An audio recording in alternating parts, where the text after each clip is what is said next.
张雪峰老师去世了。昨天中午12点半左右啊，张雪峰啊在自己苏州的公司的跑步机上跑步啊，突然发生心梗，被他的同事啊送到旁边的医院。结果啊，经过3个小时的抢救啊，据说还上了体外费，最后也没抢救过来，人就这么走了。终年只有41岁啊，非常年轻，也非常可惜啊。从昨天傍晚的时候啊，张雪峰去世的消息就在网上开始流传，有媒体记者就给张雪峰的同事打电话，但是呢，对方的回复都是无可奉告。但是从昨天晚上开始，张雪峰所有的社交账号的头像就全部变成了灰白色。在昨天晚上11点钟左右啊，张雪峰所在的公司正式发布了讣告。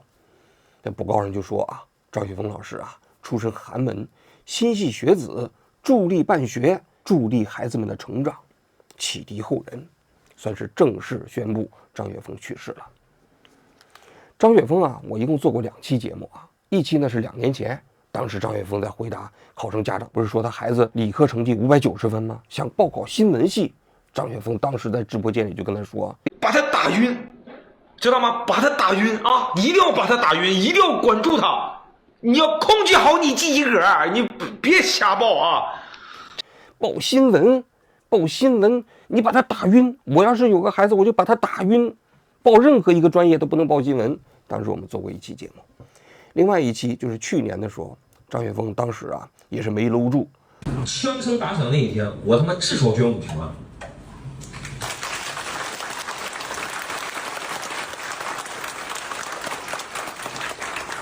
我公司账上永远有这个钱，他妈的打那天，老子直接把5000万捐上去，争取最起码捐他妈1个亿，就要他妈祖国统一，这一定我们这一代人一定能干到，我始终坚信。结果呢，就是因为这番言论，还被网信办啊给他封杀了半个月啊。所以张雪峰呢，也算是我们比较熟悉的一个人。那他今天去世了啊，我今天再聊一聊张雪峰的话题。首先第一点啊，就张雪峰的去世啊，可能是跟他自己的身体啊有关系啊。我看到网上的消息说啊，张雪峰是有基础病，就是高血压，但是他自己啊没太引起重视。他呢前几年呢，他就开始练跑步，跑步之后啊，他的体重是降下来了。我看他体重他自己讲啊，一下子变得很瘦，然后呢，他就认为他的身体没问题了。有一次啊，那在直播间里头有一个人很关心的问他说：“张雪峰老师，您的嘴唇青紫是不是心脏有问题啊？”他当时就急了：“你跑不过我，你信吗？我这个跑半马的人，你说我心脏不好，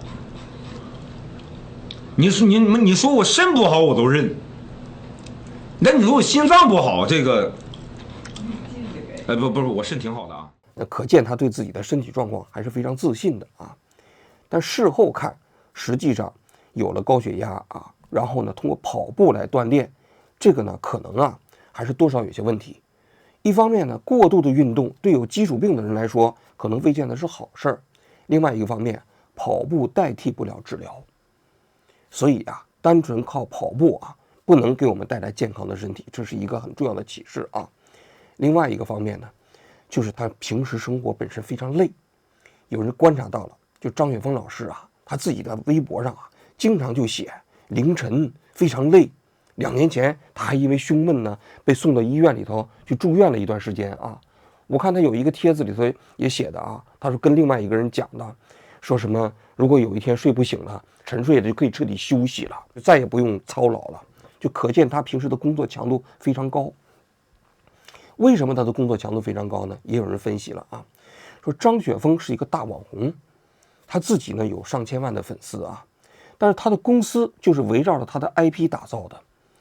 那也就是说，在他这个公司里面啊，实际上张雪峰是一个不可替代的角色。他的公司其他所有人都可以休息，但是张雪峰休息不了。这一点你可以看一下，他跟俞敏洪的公司就有非常大的区别。俞敏洪的新东方早就去俞敏洪化了，俞敏洪就是休息不干了啊，对新东方不会有太大的影响。但是张雪峰的公司如果没有张雪峰，那恐怕啊他的公司就停摆了，因为他的那些咨询呢，都是他自己亲力亲为再去做直播啊。3月24号这一天的上午，他还在直播呢。大家早上好。初中的孩子刚出门，小学的孩子在吃饭，高中的孩子在背书，他们的家长在看我。直播完了之后啊，估计他还是跑步啊，然后呢就突发心梗了。你想想这老板多辛苦啊！所以你看，几乎所有的直播都是他自己亲自上啊。亲自上的过程中间，你想其他人给他打下手，他如果不干是不行的。所以这是他这个公司里头啊内在的一个危机，就是他没有把他的公司从他自己的 IP 剥离掉，让其他的人呢可以代替他自己的这样的一个形象去工作嘛。啊，孩子一门心思想报生物医学工程，劝都劝不退。那让他学啊，你为什么要劝退他呢？家长，你了解这个专业吗？这专业其实还是不错的。生物医学工程说白了就是什么？就是医疗器械。那医院里边大多数的那什么核磁共振仪呀、这个机器那个手术机器人啊，都是哪儿产的？那大多数都是国外产的。咱们国家的这个领域啊是被卡脖子的。那咱们家孩子学这个专业，专门怎么样？就解决我们国家在医疗器械行业被卡脖子的局面。咱们家孩子大有可为，你为什么要去劝退他呢？我觉得这专业挺不错的。这一点其实跟我们王记拍案有点像啊。你像我们王记拍案，对吧？我们没有第二个主播，那么我们所有这个公司，其他人都可以休息，我休息不了。你看上个月啊，我不是感冒了吗？休息了1周多的时间啊，那我们的工作就停摆了。那我不工作，其实就没有办法提供产品了嘛。所以这个事情出来之后，很多人都提醒我，王局啊，你也得好好休息啊，你别哪天挂了，我们都看不到王局拍案了。我昨天就收到了好几个短信，还有推特的私信。我在这里也特别感谢大家对我的关心啊！我一定爱惜我自己的身体，保证不心梗，能够让大家更长的时间里看到我们的王局拍案啊。那么这个过程中，我们还说回这个张雪峰啊，就张雪峰的这种模式，导致他实际上长期一种不健康的生活方式，特别累。实际上最后那个跑步啊，只是一个诱因，所以导致了他最后啊这么年轻就去世了啊。另外一个方面呢，我看有很多人都在替他可惜，因为张雪峰这些年啊，据说也挣了不少钱。武统台湾人不是捐5000万吗？据说他挣到了8到10个亿。汪雪峰呢，只有一个女儿，他自己啊非常喜欢他的女儿。我看他自己在直播里头就讲，老天爷对一个男人最大的奖励和惩罚就是让他有个女儿，知道吧？但是后来，然后呢，他女儿给他打电话，跟他爸说想要什么东西，他在电话里就讲啊。哎呀，稍等，我女儿干嘛？明天，你明天想吃啥，跟你妈说，好吧？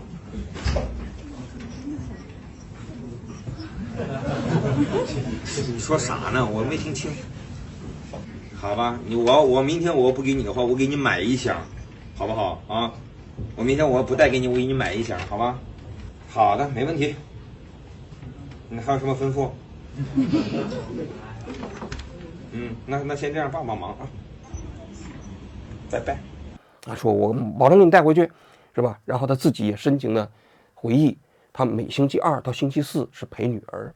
我女儿这2天我去接她，她每一次我去接她都会问我一个问题，因为我是每周2、每周4去陪她。我女儿就跟我说：“爸爸，你今天晚上有事吗？”我说：“你干嘛？”她说：“没事，我就想问问。我想问一下，你今天晚上有事吗？可能你前2天有的时候合作伙伴来了，然后晚上一起吃个饭。我说我今天晚上有事啊，我可能我6点我就得走。然后的话，像昨天我就没事。我说你说爸爸，你今天晚上有事吗？我说我今天没事啊，我今天晚上都可以一直陪你啊。他就问我这个问题。后来我就问他，我说你为什么成天问我有事没？我有事没？后来我才了解到，他们学校做了一个调查，你的爸爸妈妈每天会花多长时间来陪你，让他写这个东西。他就觉得说，你看，他说你看爸爸，你看别的同学的爸爸妈妈就会经常陪他们。但是你呢很忙，我就很羡慕他们能经常陪他。他还跟他自己的女儿讲过，他说啊，人生呢就很难两全。你自己的同学，他们的父母呢，就是可以更多的陪伴你。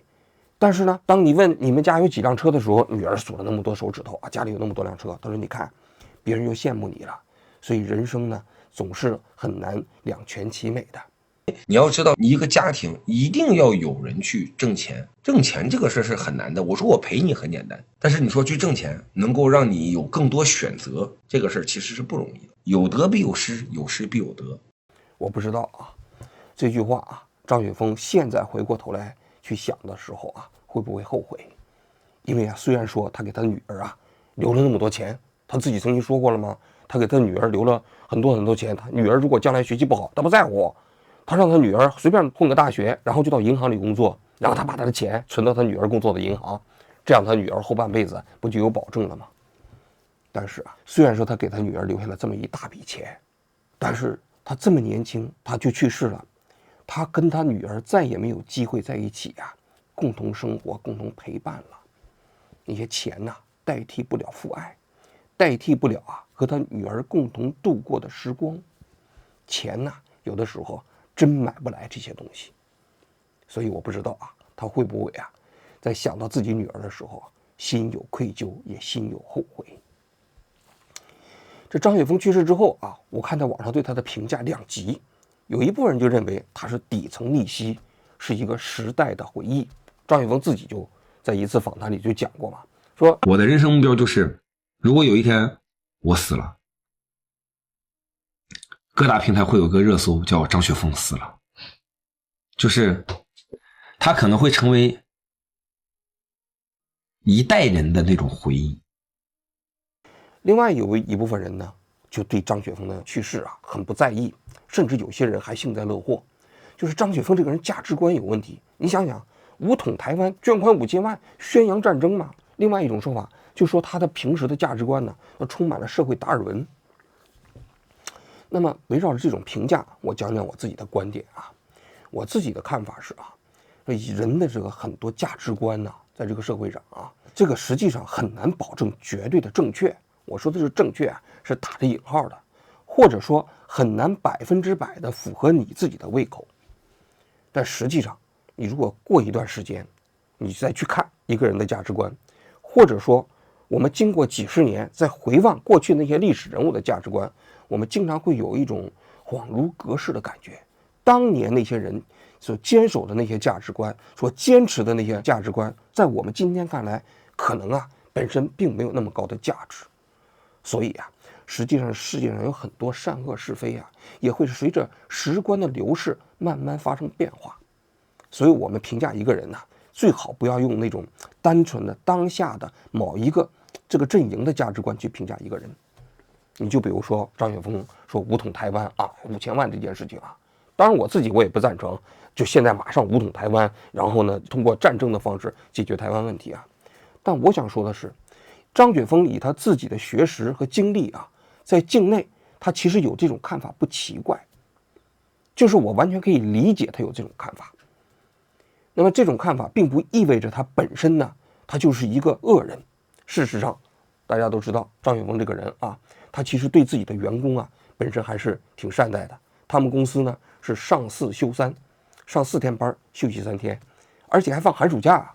你想想，人家这个公司本身还放寒暑假，而且他自己的员工，我看有一个视频，给他发年终奖的时候啊，其实他对自己的员工相当不错的。另外他自己的补告里不也讲了吗？捐资助学，真的是捐很多。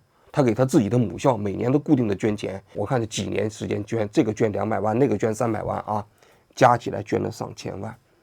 就这个人，我认为啊，他是一个真性情的人，他自己活得比较真实。你像他在直播过程中间为什么能吸引人？很多人都说他是解决了社会痛点，解决社会痛点，那你为什么咨询的时候就没人看？为什么张雪峰咨询的时候就有人看呢？说明这个人他实际上啊，在我看来，虽然他口才比较好，但更重要的一点就是他在表达的过程中他非常真实，是一个真性情的人。另外一个方面啊，就是他的这个价值观。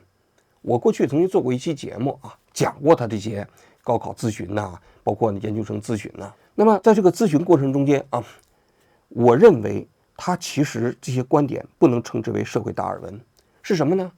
我觉得他是在中国第一个把高考包括研究生啊考试啊还原到就业导向的一个人。因为我们从小受教育的时候啊，学数理化啊什么之类的，从来没有人告诉我们学习是为了什么，考大学是为了什么。我还记得我们当年考大学的时候啊，那所有的专业两眼一摸黑，我都不知道干什么的。但是张雪峰他之所以出现在这个市场中间，他能杀出一条血路啊，他最重要的就是把这所有的考试都还原成了就业导向。你别瞎搞那些理想，告诉你要就业。他当时不是有个直播的过程中，有一个那人说要学哲学吗？张雪峰就问他，你学哲学，我问你啊，那我问你一个问题，如果你学了哲学，将来吃不饱饭怎么办？我觉得不会的。你怎么就觉得不会的呢？哎，我问你同学，你有没有了解过你学了哲学以后你要靠什么去挣钱啊？我已经想好了，这个学了哲学之后，先是把硕博读完啊，然后呢？然后尝试在大学某个教职。在大学某个教职啊？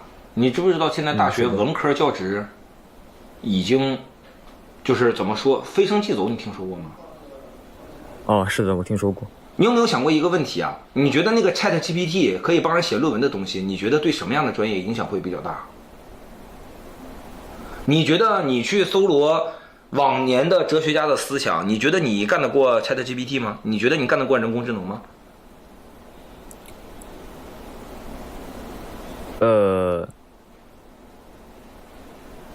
这个我个人觉得是功莫大焉的一件事情，让很多人还没有进入社会就体会到了他应该进入社会之前就应该知道的他自己的责任，这第一点。第二点，我觉得张雪峰啊，他实际上了解中国社会现实，他虽然不太敢直接表达中国的社会现实，但他非常了解。就像2年前我们做的那期节目，就是当时关于那个报新闻系的事情，他跟那家长说把孩子打晕，是吧？报任何一个专业都别报新闻。我们当时专门做过一期节目。那背景是什么？背景就是他实际上非常了解，在中国学新闻没有好下场，没有好下场又因为2个原因。第一个，新闻专业的学生供大于求，就是有很多新闻系，但是毕业之后呢，没有多少就业的市场。第二个，在中国新闻是被高度管制的，这个行业天花板极低，大家看看我就知道了。你干的正顺风满帆的时候，咔嚓给你封杀了，封杀怎么办？不得不狼狈逃到日本。你看我现在在日本身居斗室，我在这个地方又不能回中国，然后我天天讨论中国。经常有人说，王军，你这作为一个调查记者，你怎么不去现场？你天天在这个演播室里头拍案，你对得起你自己的职业称号吗？我对不起，但是这就是中国的社会现实吗？是我不努力吗？是我不愿意吗？不是嘛？是我没有这个能力吗？是这个国家、这个政策、这个环境不允许吗？张雪峰知道这个，他就劝这些家长，你不要学，你学了这个，就是你还不是说你还不如王局的下场呢？我至少搞这个团队，我还能养活自己。你要知道，有很多学新闻的人，最后就沦落到自己无法养活自己的境地嘛。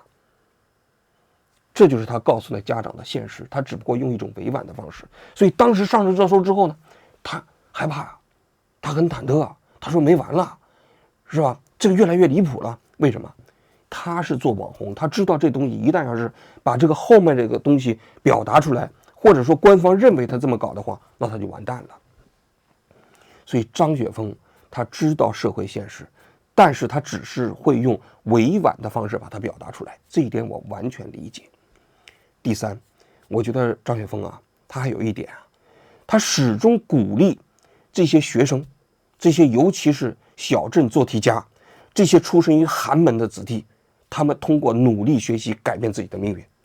他那个名场面不是在东北的一个大学里头跟学生讲的那段故事吗？去帮帮房公交车站去坐一辆公交车，叫830，始发帮帮坟，终点站燕郊。你去体验一下一辆公交车上1000人是什么感觉？你去体验一下双脚离地不会倒是什么感觉？去体验一下上一辆公交车不用挤，因为你会背挤上去，那是什么感觉？第一个地方帮帮坟，第二个地方你们可以去感受一个地方叫天通苑，听说过吗？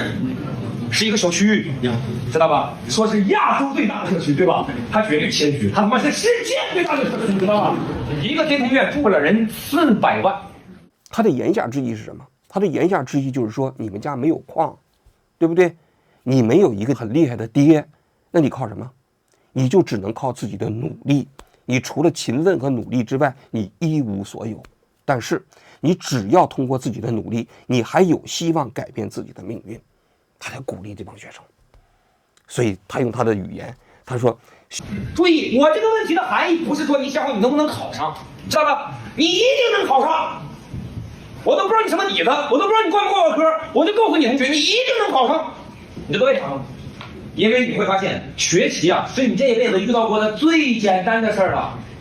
相对于什么？相对于你将来不学习，进入到这个社会，你遭受到社会毒打而言。”明明一个孩子长得挺傻逼，你非得说他长得挺帅，他是你老板的孩子。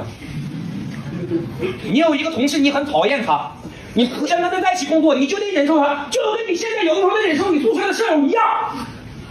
你没办，这么多美女，你现在做业务的时候，总有那些油腻的中年男性要跟你吃饭，你不得不吃。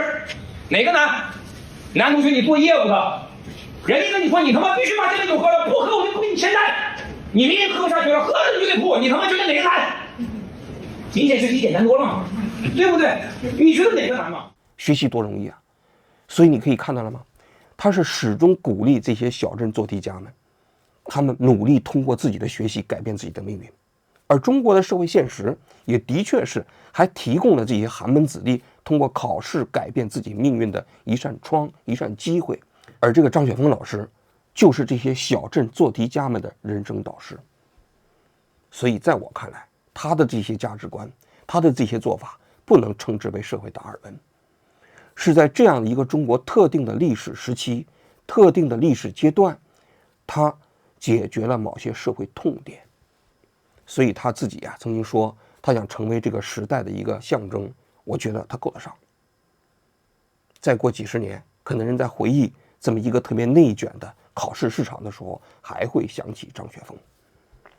这是我想讲的一个方面啊。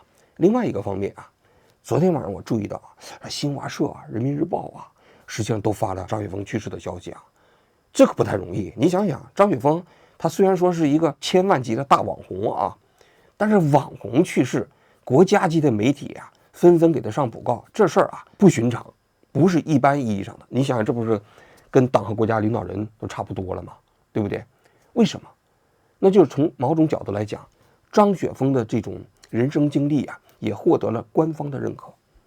为什么官方对张雪峰蛮认可的呢？我觉得也有几点值得分析一下啊。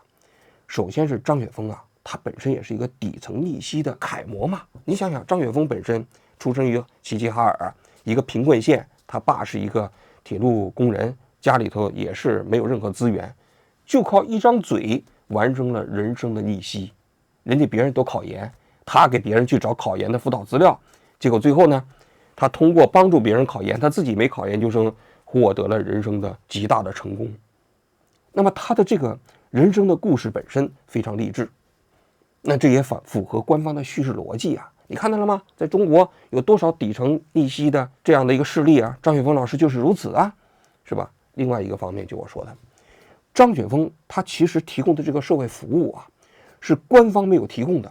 你就比如说怎么报考哪个专业，哪些专业毕业之后就业形势好和不好，其实官方没有提供过这方面的信息，张雪峰给大家提供了。但是他本身呢又不批评体制。那医院里边大多数的那什么核磁共振仪啊，这个机器那个手术机器人啊，都是哪儿产的？那大多数都是国外产的。咱们国家在这个领域啊是被卡脖子的。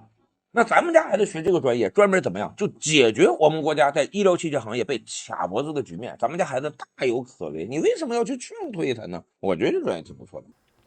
张雪峰非常小心，你看呢，他从来不批评体制，包括那当时因为武统5000万，是吧？拍马屁拍到马腿上了，给他禁言了，一句话都不说，就忍着。其实我们的体制啊，最喜欢这种人了，逆来顺受吗？勤奋努力吗？就是做牛做马人矿吗？是不是？所以你看张雪峰这种高风亮节啊，这种人生态度啊，那是我们这个体制啊最喜欢的一种。所以你看给张雪峰这么高的褒奖啊，所以你看这新华社、人民日报都专门发了他这个消息。当然最后我再讲一点，就为什么张雪峰啊他的去世啊能够引起社会上这么大的关注。我昨天晚上上微博看啊，几十条热搜中间有10几条都是跟张雪峰有关的。我觉得有2点，一点呢，大家都知道，最近几年啊，这青年失业率非常高啊，大家有这种焦虑的心态，而张雪峰实际他从事的这个所谓的高考咨询，实际上他就是跟这种就业焦虑啊有极大的关系。为什么呢？有市场？为什么很多人要花1万多块钱找他去咨询，在直播间里要听他去训斥？就是因为就业焦虑啊，很多家长培养出来的孩子上大学，毕业即失业啊。原先呢，孩子学习好不好是一个衡量标准，一到就业市场，就业好不好成为了一个衡量标准的时候，才会发现此前很多的选择都是错的。而张雪峰实际上他跟这种整个就业焦虑的时代脉搏，它形成了一种共鸣，这是非常重要的一点。如果没有这个大背景，我相信啊，他其实啊，他不会这么火，也不会有这么大的市场，也包括他去世，也不会引起这么大的反响。另外一个方面啊，就是那些已经就业的，现在混得还不错的人呢，也被张雪峰的去世给吓坏了。你想想，张雪峰算是很成功的中国的男性吧，40来岁挣了8到10个亿，有一家大公司，公司里头有1000多号人，然后呢，这个自己又是一个网红，走到什么地方呢，也有人认识，跟他打招呼，对不对？但是呢，突然一夜之间去世了，所有赚的钱都没有意义了，自己心爱的女儿再也没有办法跟自己陪伴了。所以啊，这些人呢就想，哎呀，你想想，我现在每天这么忙碌，这么拼命的工作，会不会有一天也会像张雪峰这样了？大家都吓坏了。所以从昨天我都看了，从微博到推特，大家都在那普及什么叫心源性猝死、高血压、跑步又过度运动，然后呢什么不健康饮食等等。那是这种极端事件，把好多人从那种非常内卷竞争的工作状态中间一下子给他敲了一下。就张雪峰的去世，让很多人都觉得这是个警钟，再也不能像张雪峰这样了。如果拼命努力的工作的结果怎么样呢？突然有一天像张雪峰一样猝死了，不就全都归零了吗？所以我觉得这2个因素啊，也使得张雪峰的去世一下子成为了特别大的一个热点共鸣的这么一个情绪爆发点。当然了，最后呢，我也还是想跟所有啊努力奋斗的男同胞说一声啊，确实大家啊在努力工作的同时啊，要注意自己的身体，定期体检，有病及时就医，尽量控制好自己的体重，然后呢控制好自己的情绪，让自己的家人呢也学习急救知识。因为张雪峰啊去世是心源性猝死，也就是心梗啊。